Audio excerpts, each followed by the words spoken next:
Salam semua, kali ini kita akan react sebuah telefilm yang bertajuk 90 Hari Untuk Selamanya. So, jom kita tonton. Hai. Hello jandaku. Kau tengok dah ni. Kita orang seronok lah. Kawan-kawan kita orang ni semua dah bercucu. Zepik ni.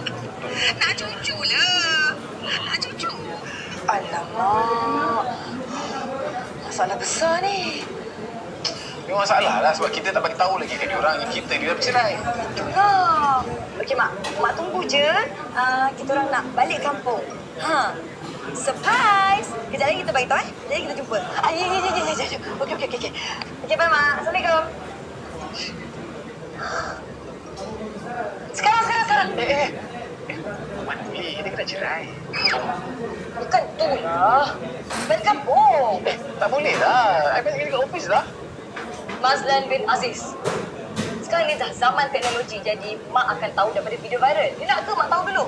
Kita baru je cerai semalam, jadi kita kena bagi tahu sendirilah.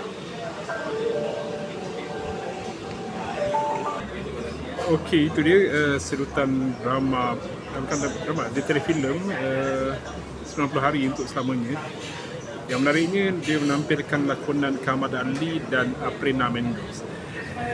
Aprena ni, kita tahulah dia sepupu kepada bekas isteri Kamad Ali, Ukasha Senros. Jadi mula-mula orang tengok macam awkward jugalah, macam mana Kamad Ali boleh berlakon dengan sepupu bekas isteri dia.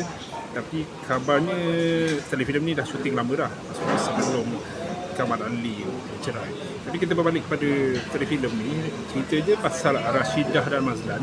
Rashidah ni Aprena Mendoz dan Mazlan ni Kamad Ali yang bercerai selepas video perpisahan mereka pula. Ketika pulang ke kampung menjalani tempoh idah, keluarga merancang usaha untuk menyatukan mereka semula sehingga akhirnya mereka rujuk kembali. Jadi kalau korang tengok daripada petikan tadi, kita tahulah dia sebuah telefilm komedi rom-com lah.